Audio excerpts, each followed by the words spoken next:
जय हिंद। स्वागत है आप सभी का आपके अपने YouTube चैनल अमृत एकेडमी पे।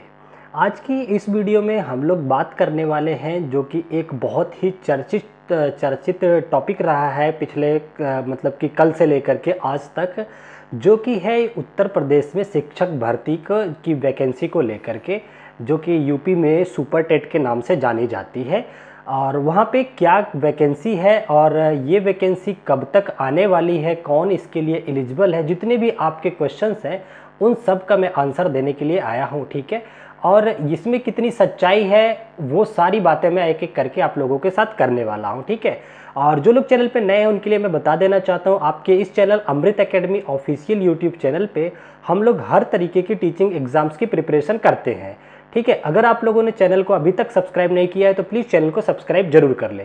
तो चलिए एक एक टॉपिक के एक एक क्वेश्चंस को, मैंने सारे क्वेश्चंस नीचे आपके लिख रखे हैं, एक एक क्वेश्चंस को डिटेल में डिस्कस करते हैं, क्या है इसके पीछे का लॉजिक और क्या है इंपॉर्टेंस। ठीक है, देखिए उत्तर प्रदेश में आप लोगों को पता होगा 2018 से शिक्षा के फील्ड में कोई वैकेंसी देखने को नहीं मिल रही है।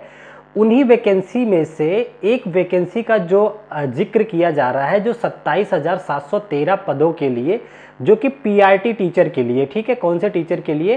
तो ये है आपका पीआरटी टीचर के लिए, जो कि प्राइमरी के लिए है। ठीक है ना, अभी ये इसमें आप लोगों को पता है इसका पूरा एक जो कोर्ट ने, हाई कोर्ट ने आदेश जारी किया है, उसमें लगभग 32 पेज का है। मैंने उसके सारे इंपॉर्टेंट टॉपिक को पढ़ रखा है और उसमें से इंपॉर्टेंट पॉइंट को आपके स्क्रीन पे भी लगा रखा है, इसको भी मैं डिस्कस करने वाला हूँ। ठीक है ना, तो ये हाई कोर्ट का आदेश आया है और अब इसमें सारे सवालों के एक एक जवाब दूंगा। बीएड बीटीसी कौन है, क्या है, सारी सच्चाई पे हम लोग बात करेंगे।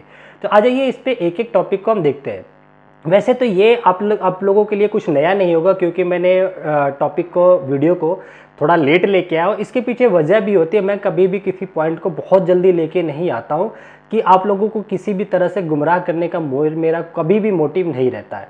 देखिए, जो कि 2018 में एक वैकेंसी आई हुई थी, 18 ये लगभग थी, यहाँ पे इसका पूरा डेटा रखा हुआ है, 58,000, देखिए सॉरी 68,500 की वैकेंसी थी। ठीक है ना, जिस पे की वैकेंसी थी, इस पे कई सारी याचिकाएं दायर की गई थी, कई सारे अभ्यर्थियों ने इस पे कोर्ट में अपना दिया हुआ था। उस चक्कर में देखिए इसमें जैसे कुछ नाम है, एप्लीकेंट के नाम है नीरज हो गया, इस तरह से बहुत सारे थे।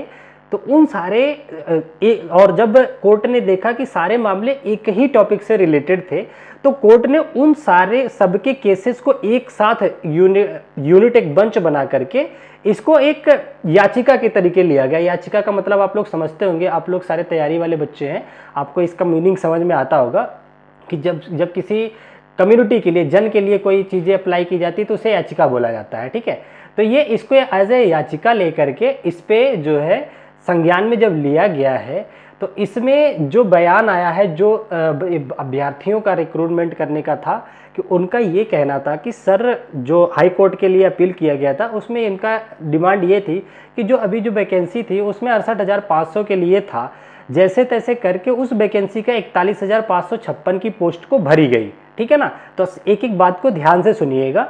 तो अब ये जो वैकेंसी बताई जा रही है 27,000 प्लस की 713, मतलब ये कौन सी वैकेंसी है? ये कोई नई वैकेंसी नहीं है, पहली तो आपको ये बात याद रखनी है, ये कोई नई वैकेंसी आपके लिए नहीं आई है। जो पहली वैकेंसी थी, ठीक है, अभी आई है कि नहीं आई उस पर भी चर्चा करेंगे, एक एक बात को क्लियर करके जाऊंगा मैं। ठीक है, देखिए ये जो 68,500 में से 41,556 जो वैकेंसी फुल की गई, उसके बाद ये बची हुई वैकेंसी की, इसकी फिल करने के लिए कोर्ट ने आदेश दिया है। तो आपने देखा होगा कि कल के न्यूज़पेपर और ये सारी चीज़ों पे, तो एक न्यूज़पेपर की कटिंग भी मैंने आपके सामने ये लगा रखा है। ठीक है, तो इसमें क्या कहा था, हाई कोर्ट ने कहा था, उसमें जस्टिस थे अपने राजन और इस तरह से दो नाम है और पूरी बेंच बैठी हुई थी, लखनऊ पीठ से ये आदेश आया हुआ है। एक बात को मैं आप लोगों के सामने लेके आता हूँ।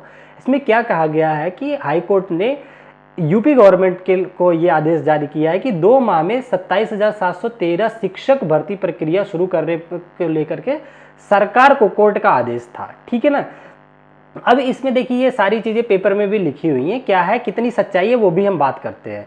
देखिए वर्ष 2018 में शुरू की गई 68,500 सहायक मतलब पीआरटी टीचर की वैकेंसी में से 27,713 पदों के लिए 2 माह के भीतर परीक्षा कराने के पर कदम उठाए सरकार। ठीक है ना, तो कोर्ट ने इस मामले में अपील दाखिल करने वाले अभ्यर्थियों को अधिकतम उम्र सीमा, अब देखो जिन्होंने ये अपील दाखिल किया है उनके लिए अधिकतम उम्र सीमा, क्योंकि उस टाइम पे जो बच्चे थे उनकी एज तो काफ़ी हो गई होगी, तो उनके लिए अधिकतम उम्र सीमा को घटाने की भी बात सरकार ने करी है, ठीक है ना। अब दूसरी बात सरकार ने ये भी करी है, सॉरी सरकार कह रहा हूं, कोर्ट ने ये भी करी हुई है कि सरकार अगर इस एग्जाम को नहीं कराती है तो उसका जो रीजन है, उसकी जो वजह है, वो समाचार पत्रों के माध्यम से अभ्यर्थियों तक पहुंचने चाहिए कि इसके पीछे क्या वजह है कि ये वैकेंसी को या इस एग्जाम को नहीं कंडक्ट कराया जा रहा है, ठीक है ना। तो ये चीजें हैं। देखिए अभ्यर्थियों के कुछ नाम भी उन्होंने उजागर किए हुए, जिसमें आलोक कुमार थे और क्या करते हैं कई सारे और नाम थे, बहुत सारी थी, जैसा कि मैंने आप लोगों के सामने ये बातें रख दी, ठीक है। अब देखिए आगे आ जाते हैं, कुछ इस पेपर में और इम्पोर्टेंट हो तो वो भी मैं आप लोगों के सामने लाता हूं।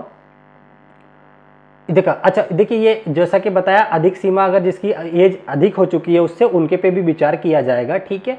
ये हो गया एकल पीठ की, ये सारी बातें मैंने आप लोगों के सामने बता दिया। 41,556 भरने के बाद 27 बचे हुए हैं, ठीक है ना।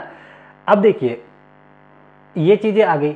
अब देखिए इससे रिलेटेड अभी देखिए फिलहाल ये वैकेंसी एकदम से डिक्लेयर नहीं हुई है, ठीक है ना। तो 2 माह का टाइम दिया हुआ है, 2 माह में सरकार जो है कोर्ट को देगी या फिर इसे इसका जो है फॉर्म आपके सामने देखने को मिलेगा, 2 में से एक होगा, ठीक है। हम तो चाहते हैं कि बहुत जल्दी इसका फॉर्म देखने को मिले, ठीक है, फॉर्म देखने को मिलेगा। एक चीज अगर देखी जाए तो और इसमें और अच्छा क्या होगा कि आप 27,000 प्लस जो वैकेंसी निकल रही है, इसमें जो 51,000 और आने वाली है, अगर वो भी चीजें जुड़ जाए तो कुछ फायदेमंद होगी। क्योंकि अगर अभी तक के आंकड़े में देखा जाए 2018 से लेकर के अब तक का, तो कई लाख बच्चे, 20 लाख बच्चे जो हैं इसके लिए एलिजिबल बैठे पड़े हैं, जिन्होंने टेट सीटेट सारी क्वालिफिकेशन करके रखी हुई है, ठीक है ना। तो ये चीजें तो हो गई, और वैकेंसी आज अभी एकदम से नहीं आई हुई है, पहली बात तो ये है। ये 2 मंथ में या 2-4 दिन में क्या इस पे नोटिफिकेशन आता है उसको ध्यान में रखना है। जैसे भी कुछ पॉजिटिव आता है तो हम उस पर बात करते हैं। अब हम आ जाते हैं आज के आपके क्या क्या क्वेश्चंस थे। जब से ये मार्केट में ये चीजें आई हुई हैं यूट्यूब पे, तब से आप लोगों के कई सारे कमेंट्स और व्हाट्सएप के थ्रू ये क्वेश्चंस आ रहे थे। आपके एक एक क्वेश्चंस को मैंने यहाँ पे नोट कर लिया है, उन हर एक क्वेश्चंस को डिटेल में मैं बताने वाला हूँ, ठीक है ना। चलो कोई बात नहीं है।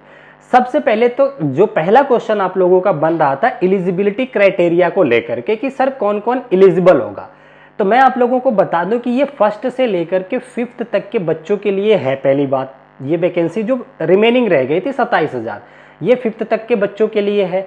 तो इसके लिए जो एलिजिबल होंगे, अगर मैं एलिजिबिलिटी की बताऊं तो आप लोगों को पता है पिछली साल को सुप्रीम कोर्ट का जो आदेश आया उसके हिसाब से बीएड वाले तो हट गए इस चीज़ से, अब ये केवल बीटीसी के लिए है, ठीक है ना। तो बीटीसी वाले अप्लाई कर पाएंगे।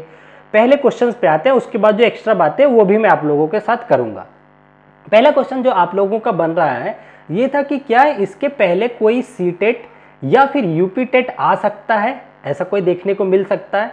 तो देखिए जहां तक मेरा मानना है ऐसा कोई डिक्लेरेशन नहीं है। मेरा जहां तक मानना है अभी ये डेट कोई कमिटमेंट नहीं हुआ कि एग्जाम कब होने वाला है, ठीक है।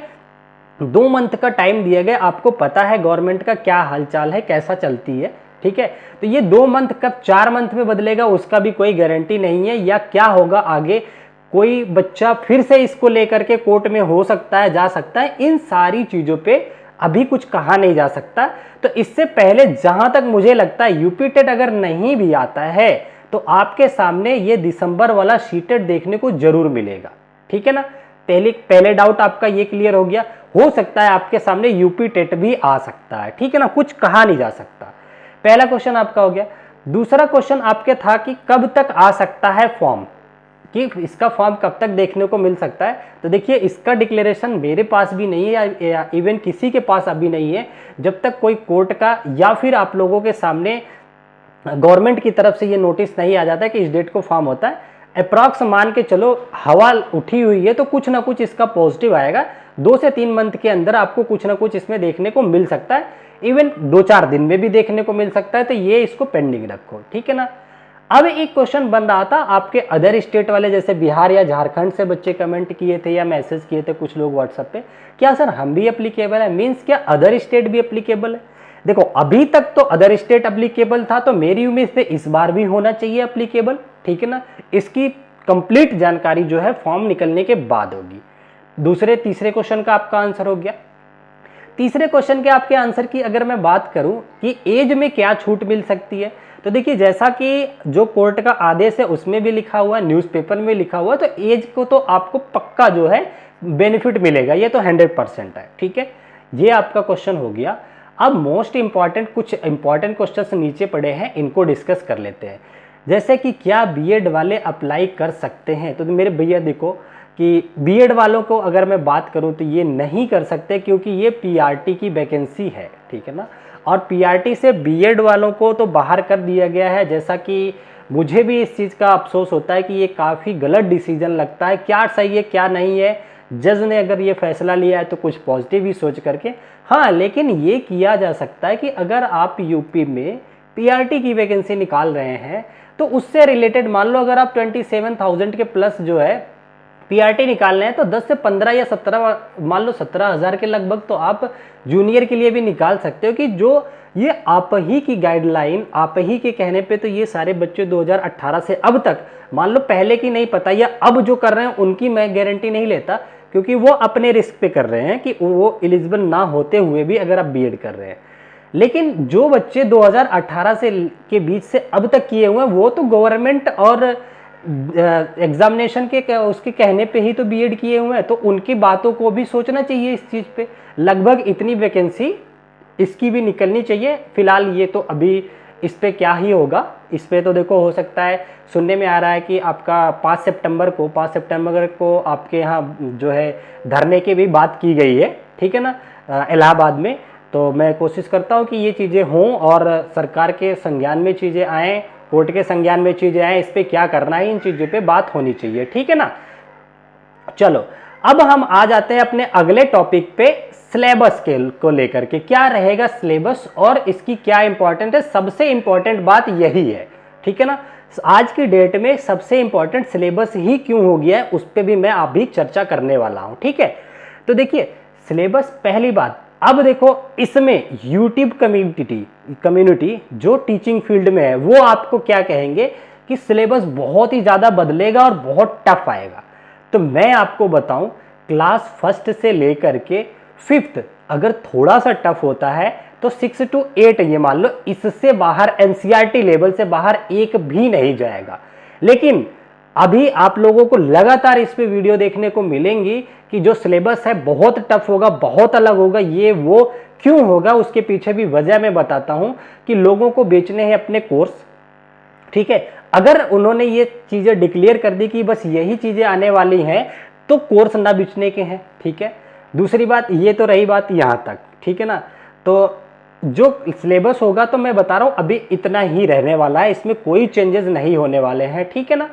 तो अभी अगर मैं इसकी प्रिपरेशन की बात करूं तो आप लोग इसकी एनसीईआरटी को, ठीक है ना, क्या एनसीईआरटी क्लास 8th तक, 6 तक, 5th तक नहीं बल्कि 8th तक पढ़ सकते हैं, ठीक है ना।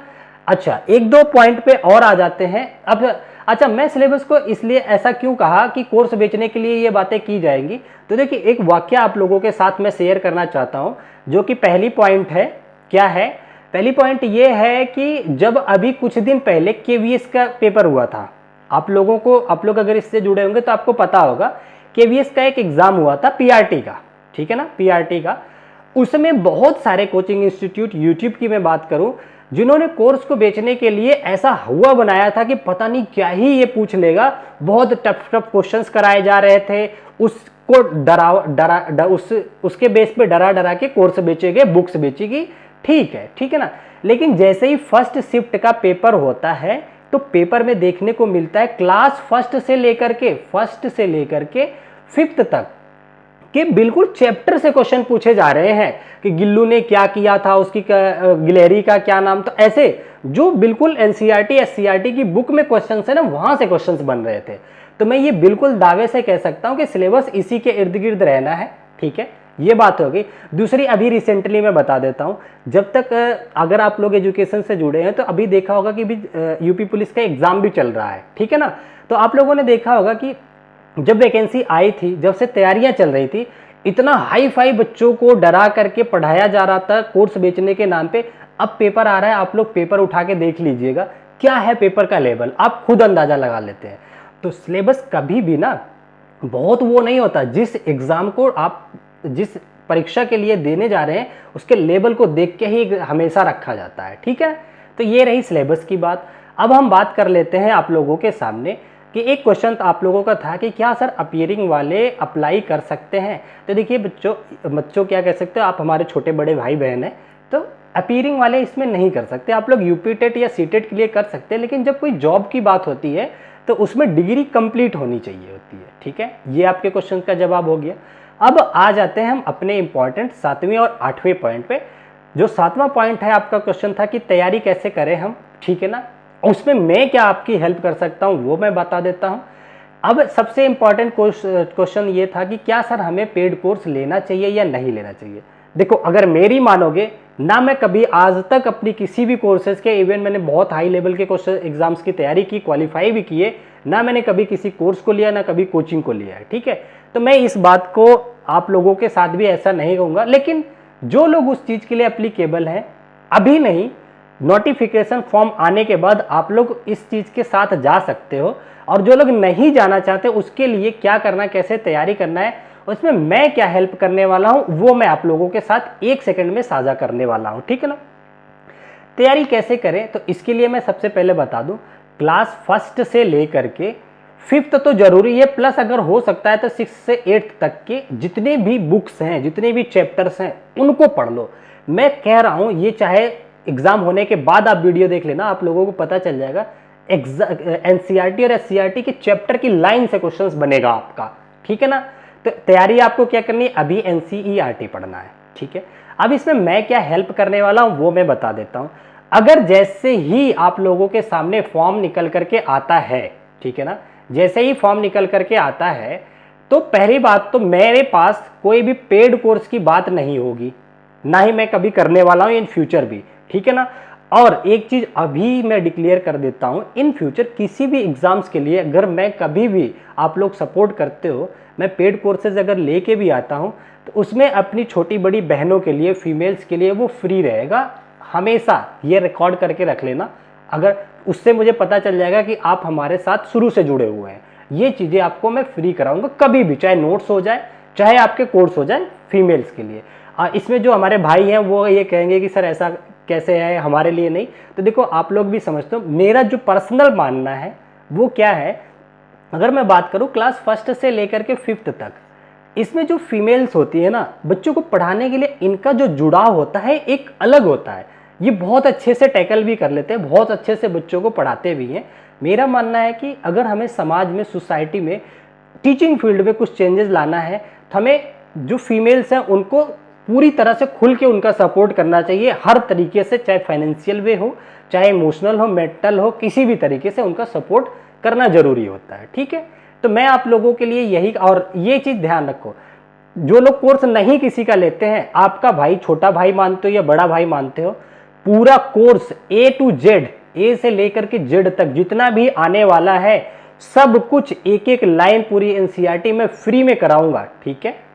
और अगर जरूरत पड़ी तो मैं अपने अध्यापक मित्रगण, जहां मैं पहले टीचिंग करता था, उनको भी अपने साथ जोड़ करके आपके एक एक क्लास को, एक एक चैप्टर को, एक एक टॉपिक को अच्छे से कराने वाला हूं, ठीक है। तो ये मेरी बात आप लोग नोट कर लेना। और आपके सामने लुभावने दिए जाएंगे कि हम 10, 20, 50 टीचर्स लेके आएंगे आपके लिए, हमारे कोर्स में ये है वो है, किसी को कहीं नहीं जाना है। 5th क्लास तक के बच्चों के लिए एग्जाम्स है।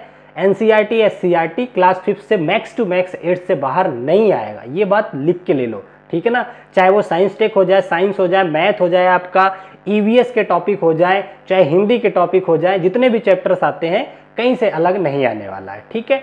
तो आई होप मेरी बातें आप लोगों को थोड़ा चीजें क्लियर हुई होंगी। इसके बाद भी आपका कोई सा भी डाउट रह जाता है तो आप कमेंट करके जरूर पूछिएगा, मैं हमेशा जवाब देने के लिए तैयार रहता हूं। आप लोगों ने देखा होगा कि जो बच्चे कमेंट करके मुझसे पर्सनली भी चैट करना चाहते हैं, किसी भी टॉपिक पे आपको एजुकेशन से लेकर डाउट है, तो मैं उसमें जरूर जवाब देता हूं जब भी मैं फ्री होता हूं। हर एक बच्चे को पर्सनली मैं इतने बड़े बड़े पैराग्राफ लिख करके बच्चों को जवाब दिए हैं उनके क्वेश्चंस के, जो भी उनके डाउट है। ठीक है, क्योंकि मैं भी एस्पिरेंट रहा हूँ, मैं इन चीज़ों को समझता हूँ कि अगर हमारे लिए कोई एक इतना सा, चाहे वो कर पाए ना कर पाए, जब हम परेशान होते हैं उस टाइम हमारी बातों को सुनने वाला हो और उससे रिलेटेड जवाब देने वाला हो, तो वो बहुत सपोर्ट हमें मिलता है। उस चीज़ को मैं बहुत करीब से फोकस किया, बहुत करीब से उन चीज़ों को फील किया हूँ, ठीक है। तो अगर आपके पास कोई भी डाउट है किसी भी एजुकेशन फील्ड से रिलेटेड, तो आप बेधड़क होकर के कमेंट कीजिएगा, जो भी मेरे से हेल्प बन पाएगी आपका भाई हमेशा तैयार रहेगा, ठीक है। तो आज की जो चर्चा थी अपनी, आई थिंक सारी चीज़ें आप लोगों को क्लियर हो गई होंगी, कुछ भी इसमें शेष नहीं बचा होगा जानकारी के लिए, ठीक है। तो अभी आपको किसी के कोर्स के पीछे कहीं नहीं जाना है, ठीक है ना। 5th तक के बच्चों को पढ़ाने की बात है, एनसीईआरटी एससीईआरटी पढ़ते रहिए, जैसे भी फॉर्म आता है मैं लेकर के आपके सामने वीडियो आऊँगा, ठीक है। और मैं जो कोर्स लेके आऊँगा यूट्यूब पे पेड क्लास की तरह एक एक चीज़ें लिख लिख करके एक एक चैप्टर को सब कुछ सिखाऊंगा। और कब कोर्स खरीदना है, किसका खरीदना है, कौन सा मॉक टेस्ट खरीदना है, वो सब जानकारी मैं खुद दूंगा, पर्सनली आपको बताऊंगा कि ऐसे करना है, ठीक है ना। और यही बातें थी, बाकी आपका अगर कोई और डाउट है तो आप कमेंट कीजिएगा, ठीक है। और अपनी क्लासेस जो सीटेट की और बीपीएससी की चल रही हैं लगातार, वो कंटिन्यूअस हैं। जो लोग सीटेट नहीं क्लियर किए हुए हैं वो लोग उस वीडियो को देख सकते हैं, रोजाना क्लासेस होती है। तो आज की क्लास हम लोग यहीं तक रखते हैं, फिर मिलेंगे आप लोगों से ऐसी ही किसी वीडियो के साथ। अदरवाइज हम क्लास तो रोज करते हैं, उसमें मिल जाएंगे, ठीक है। Thank you so much, bye bye, take care. और सब्सक्राइब करके जाना, लाइक और कमेंट प्लीज करके जाना, ठीक है। थैंक यू सो मच, जय हिंद।